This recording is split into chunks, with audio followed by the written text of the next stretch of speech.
Hello दोस्तों, कैसे आप सभी लोग। आई होप आप सभी लोग बहुत बहुत अच्छे होंगे। तो मेरा नाम है आकाश कुमार और स्वागत करता हूं मैं आप सभी के अपने चैनल केयरवेल फार्मा में। तो अभी अभी जो है आपका थर्ड सेमेस्टर खत्म हुआ होगा और बहुत सारे बच्चे हैं जिन्होंने हमारे क्रैश कोर्स से पढ़ाई की, यानी कि केयरवेल फार्मा ऐप से। तो आपका रिस्पॉन्स कैसा रहा, यानी कि आपके एग्जाम में क्वेश्चन वगैरह आए थे कि नहीं आए थे, आपका एग्जाम पेपर कैसा हुआ, और अगर आपका रिजल्ट आया तो भाई वो जरूर आप यहाँ आके बताना। तो भाई यही है रिक्वेस्ट कि आप फीडबैक जरूर देना, जिससे बाकी के बच्चों को भी पता चले कि भाई क्रैश कोर्स के क्या फायदे हैं, क्या कुछ है, वो आप सारा कुछ कमेंट में बता सकते हैं।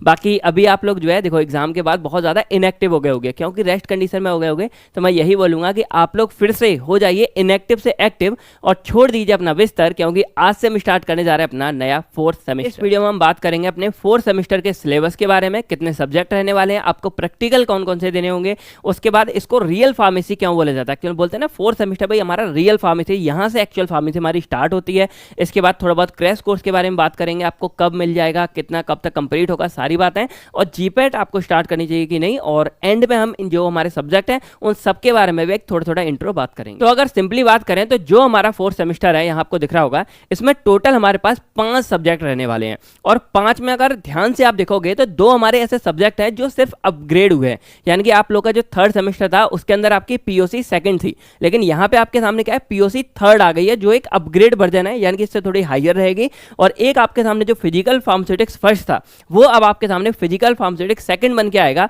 और इसमें भी कुछ लेवल आपका अप हो जाएगा। इसके अलावा यहाँ पे 3 आपके सामने नए सब्जेक्ट आएंगे, जैसे हमारा मेडिसिनल केमिस्ट्री फर्स्ट, फिर आपका फार्माकोलॉजी फर्स्ट, और फिर आपका फार्माकोग्नोसी फर्स्ट। यानी कि सिंपली यहाँ देखा जाए तो ये वो सेमेस्टर है जब आपका पीओसी जो थर्ड है वो यहाँ से खत्म हो जाएगा, यानी कि अब इसके बाद आपको देखने को नहीं मिलेगा, और जो आपका मेडिसिनल केमिस्ट्री है वो इसको रिप्लेस करके यहाँ से स्टार्ट हो जाएगा। तो ये आपका आगे चलता रहेगा। अब देखो ये फर्स्ट है आपका, फार्माकोलॉजी फर्स्ट है तो ये भी आगे आपको मिलेगा, और यहाँ पे फार्माकोग्नोसी फर्स्ट है तो ये भी आपको आगे मिलेगा। तो ये कुछ सब्जेक्ट के बारे में थी। अब सिंपली आपने ये बहुत बार सुना होगा कि जो हमारा बी फार्मेसी फोर्थ सेमेस्टर है, एक्चुअल में इसी को हम असली फार्मेसी ये बोलते हैं ना, कि यहाँ से हमारी असली फार्मेसी शुरू हो रही है, क्योंकि यहाँ से एक्चुअल जो हमारे सब्जेक्ट हैं जो हमारे काम आएंगे। आप लोगों ने फार्मेसी के बारे में फर्स्ट सेम में ही पढ़ा था, फार्मेसी क्या है, एक्चुअल में मेडिसिन के बारे में है, दवाइयों के बारे में है। लेकिन आप बोलोगे कि आपने सिर्फ, यानी कि फर्स्ट सेमेस्टर का जो फार्मास्यूटिक्स था उसमें सिर्फ आपने मेडिसिन के बारे में पढ़ा था, डेफिनेशन पढ़ी थी, लेकिन एक्चुअल में आपने कुछ इतना डीप तो पढ़ा ही नहीं कि मेडिसिन क्या है, कैसे काम करती है, हमारी बॉडी में कैसे काम करेगी, हमारी बॉडी क्या रिस्पॉन्स करेगी, आपने अब तक कुछ नहीं जाना। तो ये सारी की सारी बातें आपके इसी सेमेस्टर यानी कि फोर्थ सेमेस्टर से स्टार्ट होती है, और यही रीजन है कि इसलिए रियल फार्मेसी बोलते हैं। ये बोलते हैं कि भाई अब आपकी असली फार्मेसी इसी वाली सेमेस्टर से स्टार्ट होगी। और अगर भाई डरने की कोई बात नहीं है, आप लोग अगर पढ़ोगे ना बहुत ज्यादा इंटरेस्टिंग है, यानी कि आपको बहुत मजा आएगा एक्चुअल में। जिन लोगों का मान लो थोड़ा बहुत इंटरेस्ट नहीं भी आ रहा होगा अभी फर्स्ट सेकंड थर्ड सेमेस्टर में, यहाँ पे आपको बहुत इंटरेस्ट भी आने वाला है, और ये आपके लिए इंपॉर्टेंट भी बहुत है। यानी कि अगर आपको आगे कोई कंपटीशन एग्जाम में जाना है, आपको किसी कंपनी में जॉब करनी है, आपको कोई सरकारी जॉब देखनी है, कुछ भी देखना है, ये वाले सेमेस्टर से जो भी आपकी कहानी आगे शुरू होगी बहुत ज्यादा इंपॉर्टेंट है।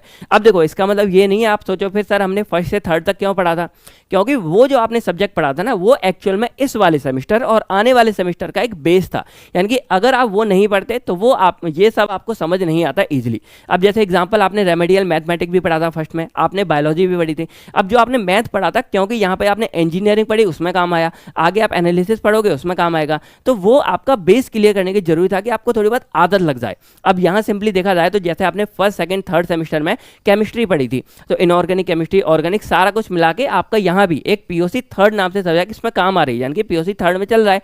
अब इसके बाद जो आपने केमिस्ट्री पढ़ी थी वो केमिस्ट्री, और जो आपने फार्मास्यूटिक ड्रग इन सब के बारे में पढ़ा था उन सबको मिला के आपकी बनती है मेडिसिनल केमिस्ट्री।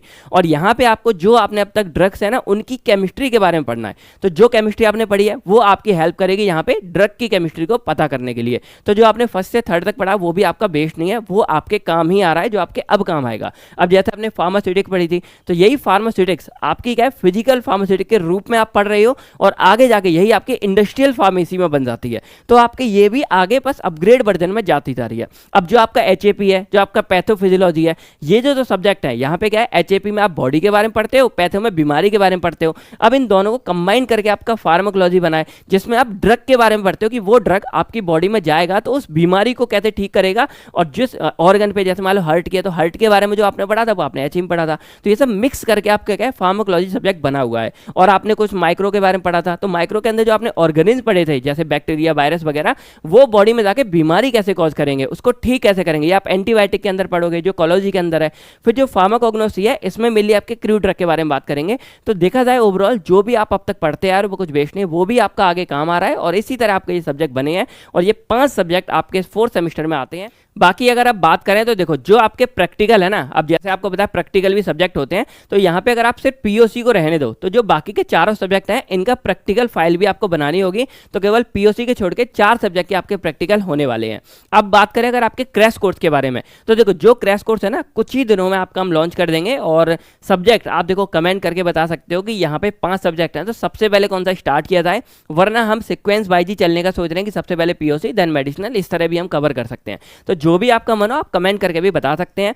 इसके बाद लोगों को जीपैट की तैयारी करनी है, यानी कि जो सोचते हैं भाई जीपैट करेंगे एम फार्मेसी के लिए नाइपर या और कॉलेज लेंगे, उनके लिए ये सबसे बेस्ट टाइम है क्योंकि आपके पास एक तो अच्छे खासे 2 साल पूरे ही बचे होंगे। ये आपका लगभग सेकंड सेमेस्टर का मतलब सेकंड ईयर का लास्ट है, तो 3rd 4th ईयर आपका बचा होगा लगभग 4 सेमेस्टर। तो ये आपके टाइम एक परफेक्ट टाइमिंग है कि आप चाहो अभी से जीपैट की स्टार्टिंग कर सकते हो। डेली शाम को आप 1-1 घंटे 1.5 घंटे 2 पढ़ सकते हो। और सिंपली अगर आप जो ये सब्जेक्ट है जैसे कॉलोजी, फार्माकोग्नोसी, फिजिकल, मेडिसिनल ये स्टार्ट हो रहे हैं, इनको यहीं से पकड़ के चलो, आपका बेस क्लियर हो जाएगा। आगे सेमेस्टर में भी ये आएंगे तो उनको भी आप और अच्छे समझ आएगा और इनको छोड़ना नहीं है, बिल्कुल पकड़ के चलोगे तो आपका जीपैट बहुत आसानी से हो जाएगा। इतना कोई टफ भी नहीं होता है, आप अगर नॉर्मल चलते जाओगे तो आपका हो जाएगा यहाँ पे। तो ये था कुछ इस 4th सेमेस्टर के बारे में। बाकी अब हम यहाँ पे क्या करेंगे, हर एक सब्जेक्ट के बारे में थोड़ा थोड़ा इंट्रो जानते हैं कि किसमें क्या आपको थोड़ा बहुत पढ़ना पड़ेगा। तो अब अगर एक एक करके बात करें तो सबसे पहले हम देखते हैं पीओसी 3rd के बारे में।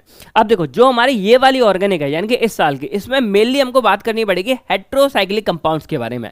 अब हेट्रोसाइक्लिक कंपाउंड्स ना हमारे थोड़े स्पेशल टाइप के जो मेनली जो आप मेडिसिन या ड्रग वगैरह बनते हैं ना उनमें इन्हीं वाले कंपाउंड का इस्तेमाल किया जाता है, बहुत में इस्तेमाल किया जाता है, इसलिए इनके बारे में अच्छे से बात करेंगे। फिर स्टीरियो केमिस्ट्री के बारे में बात करेंगे, यानी कि जो हमारे ड्रग होते हैं उनका कैसे अरेंजमेंट है, यानी कि कार्बन के साथ हाइड्रोजन जुड़ा है या कोई फंक्शनल ग्रुप जुड़ा है तो वो कैसे अटैच है, किधर अटैच है, ये सारी की सारी बातें आपको इस वाली ऑर्गेनिक के अंदर मिलेगी। थोड़ा लेवल अप है लेकिन काफी अच्छा और इंटरेस्टिंग सब्जेक्ट है। देन नेक्स्ट हमारा आएगा मेडिसिनल केमिस्ट्री फर्स्ट। अब देखो नाम से क्या समझ रहा है, मेडिसिनल केमिस्ट्री, यानी कि जो हमारी मेडिसिन है यानी कि जो हमारे ड्रग्स हैं उनकी केमिस्ट्री के बारे में आपको इस वाली पूरी की पूरी सब्जेक्ट के अंदर देखने को मिलेगा। अब यहाँ पे क्या है, जैसे मान लो कोई भी हमारे पास ड्रग है XYZ कोई भी ले लो, अब उसका कुछ स्ट्रक्चर होगा, अब उस स्ट्रक्चर के बेस पे ना उसका जो एक्शन है यानी कि जो वो इफेक्ट दिखाएगा, अपना असर दिखाएगा ना, वो डिपेंड करता है। अब अगर हम क्या करें उसके स्ट्रक्चर को चेंज कर देते, कुछ भी हम उसको अगर चेंज करते हैं तो उसका जो एक्शन है वो भी हमारा चेंज हो जाता है, वो काम कर रहा है, वो पता चले कि भाई लॉन्ग एक्टिंग है शॉर्ट एक्टिंग होता है, कुछ भी उसका एक्शन बदल सकता है। तो वो सारी बातें आपको इस मेडिसिनल केमिस्ट्री के अंदर मिलेगा। मेन वर्ड आपके लिए एक सार आएगा स्ट्रक्चर एक्टिविटी रिलेशनशिप, यानी कि जब स्ट्रक्चर हम बदल देते हैं तो उसकी एक्टिविटी भी बदल जाती है, ये रिलेशनशिप आप इसमें पढ़ने वाले हो। देन नेक्स्ट हमारे पास आता है फिजिकल फार्मास्यूटिक्स। तो ये तो आपने जो पहले में पढ़ा था वही उसका एक अपग्रेड वर्जन है कि यहाँ भी आपको फिजियोकेमिकल प्रॉपर्टीज के बारे में ही मेनली बात करना पड़ेगा, यही सब है, इसको आप पहले जानते हो। देन हमारे पास आता है फार्माकोलॉजी 1। अब देखो ये बहुत इंपॉर्टेंट है फार्माकोलॉजी, क्योंकि अब यहाँ पे आपको क्या करना है कि जो आपका ड्रग होगा, जैसे कोई भी आपका जो मेन ड्रग है उसका मैकेनिज्म ऑफ एक्शन क्या है, यानी कि अगर वो आपकी बॉडी में जाएगा तो कैसे आपका एक्शन दिखाएगा, यानी कि अपना असर कैसे दिखाएगा, वो आपकी बॉडी में क्या क्या चेंजेस करेगा, वो पूरा मैकेनिज्म पढ़ना पड़ेगा। वो आपकी बॉडी में जाके यूजेस क्या कर रहा है, वो कहीं और जाके इंटरेक्शन तो नहीं कर रहा, आपको कितने डोज की रिक्वायरमेंट है, तो ये सारी बातें आप इस फार्माकोलॉजी के अंदर पढ़ोगे। यानी कि मेनली 2 बातें आएंगी, एक फार्माकोडायनेमिक, एक आती है फार्माकोकाइनेटिक, यानी कि जो ड्रग है वो आपकी बॉडी में जाके क्या एक्शन दिखा रहा है, ये हो गया। दूसरा जो ड्रग आपकी बॉडी में गया तो आपकी बॉडी उस ड्रग के साथ क्या कर रही है, उसको एब्जॉर्ब कर रही है, मेटाबोलाइज कर रही है, एलिमिनेट बॉडी से बाहर निकाल रही है, ये सारी बातें आपको इस फार्माकोलॉजी के अंदर देखने को मिलेगी। और लास्ट हमारा आपका यहाँ आता है फार्माकोग्नोसी। अब इसमें मेनली आपको पढ़ना पड़ेगा क्रूड ड्रग के बारे में। अब क्रूड ड्रग क्या होता है, जो नेचुरल ओरिजिन से मिलता है, यानी कि जो आपके पेड़ पौधे हैं, देखो यहाँ पे हम पढ़ेंगे कुछ केमिकली जो हमारे सब्सटेंस ड्रग बनाए जा रहे हैं, लेकिन यहाँ जो नेचुरल वाले हैं, जैसे मान लो तुलसी के पत्ते आपने देखे होंगे, तो जब कफ वगैरह होता है तो उनको ऐसे पीस के चाय में या डायरेक्टली भी चबा लेते हैं, तो वो जो तुलसी के पत्ते हैं वो आपके खांसी में ठीक करने में हेल्प कर रहे हैं। तो ऐसे जो हमारे ड्रग्स है जो नेचुरली है, यानी कि पेड़ पौधे या फिर जो ओशियन वगैरह इनसे निकाले जाते हैं, उनके बारे में आप इस वाले सब्जेक्ट के अंदर पढ़ोगे। तो ये था हमारा इन सब के बारे में कुछ छोटा मोटा इंट्रो। बाकी जब हम इसको स्टार्ट करेंगे सब्जेक्ट को तो डिटेल्स में आपको इनके इंट्रोडक्शन के बारे में भी बताएंगे। तो आई होप अब आपको ये सारी की सारी कहानी इनकी सब समझ आ गई होगी। तो यही सब हम अपने 4th में स्टार्ट करेंगे। बाकी आप कमेंट करके बताइएगा कि सबसे पहले कौन सा सब्जेक्ट स्टार्ट किया जाए या फिर सीरियल वाइज यहाँ पे चला जाए। बाकी जो क्रैश कोर्स है वो कुछ ही दिनों में आपका यहाँ लॉन्च हो जाएगा किसी एक सब्जेक्ट के साथ में, जहाँ पे आपको सब्जेक्ट के कुछ यूनिट एक साथ मिल जाएंगे। तो बस आज की वीडियो में इतना ही। अब कोई भी आपको डाउट वगैरह कुछ हो आप कमेंट करके पूछ सकते हैं। बाकी मैं मिलता हूँ आपसे बहुत जल्द नेक्स्ट वीडियो में। तब फिर थैंक यू, टेक केयर, आप सभी लोग अपना अपनी फैमिली का ध्यान रखेगा। बाय बाय दोस्तों, जय हिंद।